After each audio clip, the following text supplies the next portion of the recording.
कोई मैं तो आपसे इस चीज़ के लिए मैंने पहले भी नहीं मना करा, मैंने उस चीज़ के लिए आप करिए, कोई दिक्कत यही है हमारा। ओके ओके, आपको करवाते हैं।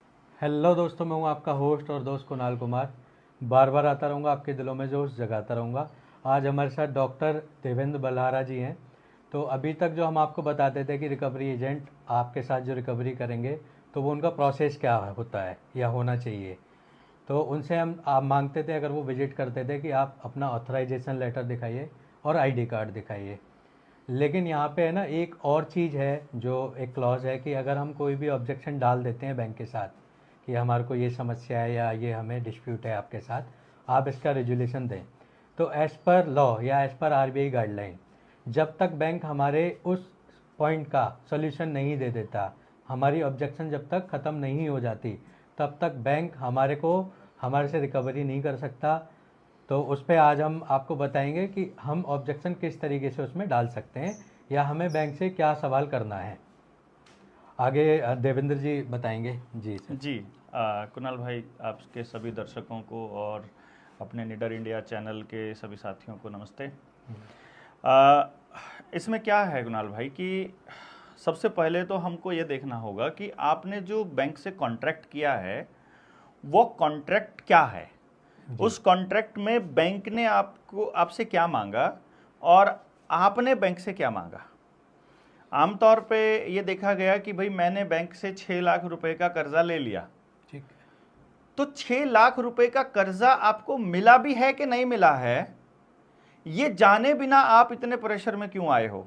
जी, अभी तक लोगों को क्या लग रहा है कि जो बैंक ने उनको दिया है, जो उनके खाते में ट्रांसफर किया है, वो 6 लाख रुपया है, जबकि आपको जब पता चलेगा कि ये 6 लाख रुपया नहीं है, मात्र कागज की पर्ची है, 6 लाख रुपए का वादा है, और जिसके बदले में वो 6 लाख रुपए देने से मुकर भी रहे हैं।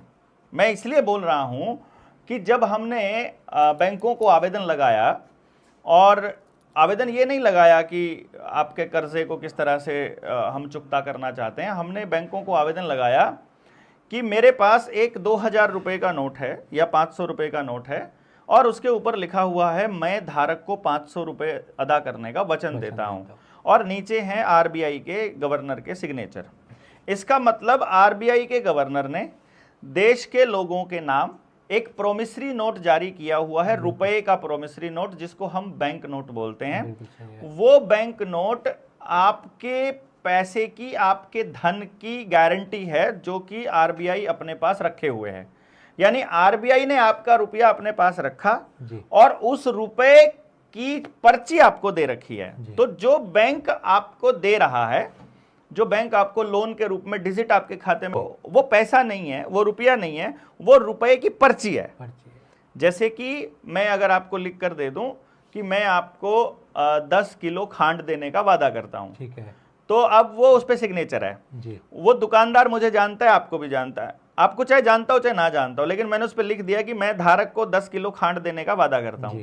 अब उसको आप खा नहीं सकते पर्ची को, बिल्कुल सही, लेकिन वो 10 किलो खांड के बराबर चलेगी जी। जब भी आपको खांड की जरूरत हो, आप उस दुकानदार को वो पर्ची दे दो और उससे खांड ले लो। आपको पैसे देने की जरूरत नहीं है, कुछ भी देने की जरूरत नहीं है। तो आप देनदार हो क्योंकि सिग्नेचर आपके हैं, कि या फिर मैंने अगर दिया है तो मेरे सिग्नेचर है, तो मैं उस दुकानदार को देनदार हूं। आप जाकर के उस पर्ची को दे सकते हो, या कोई भी एनीबॉडी, मैं उसका देनदार। तो इसी तरह से आरबीआई ने जब ये लिख करके दिया कि मैं धारक को 500 रुपए अदा करने का वचन देता हूं, तो आरबीआई 500 रुपए देने का वादा कर रही है जी। अब यदि इस 500 रुपए के बदले में आपको 500 रुपए के नोट के बदले में यदि आपको 500 रुपए नहीं मिलते हैं, तो वहां आरबीआई का जो ये प्रोमिसरी नोट है, ये एक तरह से बाउंस होता है, जैसे हमारा चेक बाउंस होता है, और उसके ऊपर आरबीआई के ऊपर मुकदमा होना चाहिए जी। अब हमने आवेदन लगाया बहुत से बैंकों को, और बहुत से बैंकों में आरबीआई के नाम पे, इशू ब्रांच को नाम, कि आपसे हमको ये जो 500 रुपए का नोट है और ये 2000 का नोट है, हम इसके बदले में कोई बैंक नोट नहीं चाहते, हम अपना रुपया चाहते हैं जो आरबीआई में जमा है जी। क्योंकि अभी तक क्या है, नॉर्मली जो लोग हैं उनको तो ये भी नहीं पता है कि रुपया क्या होता है। वो तो क्या सोच रहे हैं कि जो आपकी जेब में नोट हैं या जो आपके मोबाइल में डिजिट है, वो इसी को रुपया बोल रहे हैं, वो उसी को रुपया बोलते हैं। मैक्सिमम लोग उसी को रुपया बोल रहे हैं जी और जो बैंक ने दिया वो रुपया नहीं है और जो आपकी जेब में है ये भी रुपया नहीं है। इसको थोड़ा सा गौर से अगर आप देखोगे तो मैं आपको एक नोट दिखाता हूँ। इस नोट पे ये 500 रुपये का नोट है। इस नोट के ऊपर ये लिखा है, अंग्रेजी में लिखा है, I promise to pay the bearer on demand the sum of 500 rupees. बिल्कुल। मैं धारक को 500 रुपये अदा करने का वचन देता हूँ, जी। शशिकांत दास, और नीचे गवर्नर। अभी इसके मुकाबले आप एक और नोट देखिए, इस नोट पे कुछ और लिखा है, जरा पढ़ के बताइए इस दर्शकों को अपने। I promise to pay the bearer on demand the sum of 5 rupees at any office of issue. जी ये चीज वहां नहीं लिखी हुई। जी ये 5 का नोट था उस वक्त के, ये 1968 से पहले का नोट है ये। तो 1968 से पहले ये प्रॉमिसरी नोट हुआ करता था जी आरबीआई का। 100 रुपए के नोट भी ऐसे ही होते थे, 10 रुपए का नोट भी ऐसे ही होता था। अब ये जो नोट है, सबसे पहली बात जब हमने आरबीआई से आरटीआई डाल करके पूछा कि क्या हम किसी का प्रॉमिस बदल सकते हैं, क्या किसी को गवर्नर का प्रॉमिस जो देश की जनता के नाम है, जो कभी किसी गवर्नर ने दिया था, क्या उसे बदलने का हक है?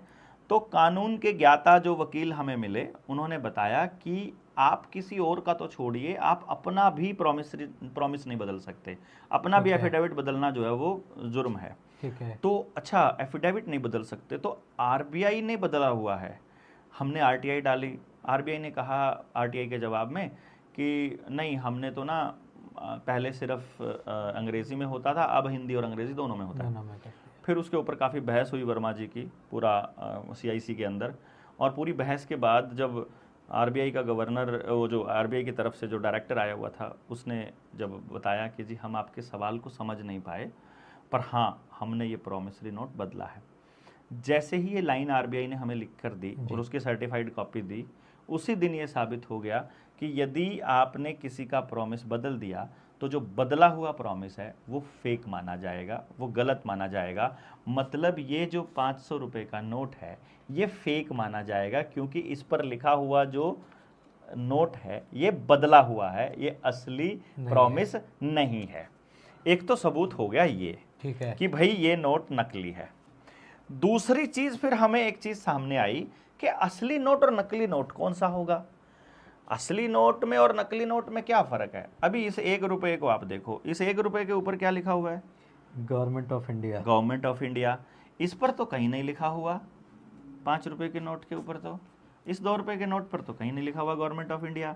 इधर इनकी शाही खत्म हो गई थी क्या? रिजर्व बैंक ऑफ इंडिया लिखा है। इस पे दोनों पे लिखा है रिजर्व बैंक ऑफ इंडिया, और इस पे लिखा है गवर्नमेंट ऑफ इंडिया। ये भारत सरकार छापती है, ये भारत का रुपया है, और ये रिजर्व बैंक का रुपया है। तो इसका मतलब हमारे देश में 2 तरह के धन चल रहे हैं जिनको हम धन मानते हैं। एक जो भारत की सरकार छापती है और एक आरबीआई छापती है। यदि आरबीआई छापती, यदि ये आरबीआई के अंडर होता तो फिर हम मानते कि आरबीआई और भारत सरकार एक ही है। या फिर इसको अगर भारत सरकार के अंडर कोई चीज छापती तो फिर इस पे भारत सरकार कहीं ना कहीं लिखा होता। इस पे लिखा है केंद्रीय सरकार, इस पे लिखा है भारत सरकार, या तो इस पर भी केंद्रीय सरकार लिख देते या फिर इसके ऊपर भी भारत सरकार लिख देते, लेकिन इन दोनों में से कुछ नहीं हुआ।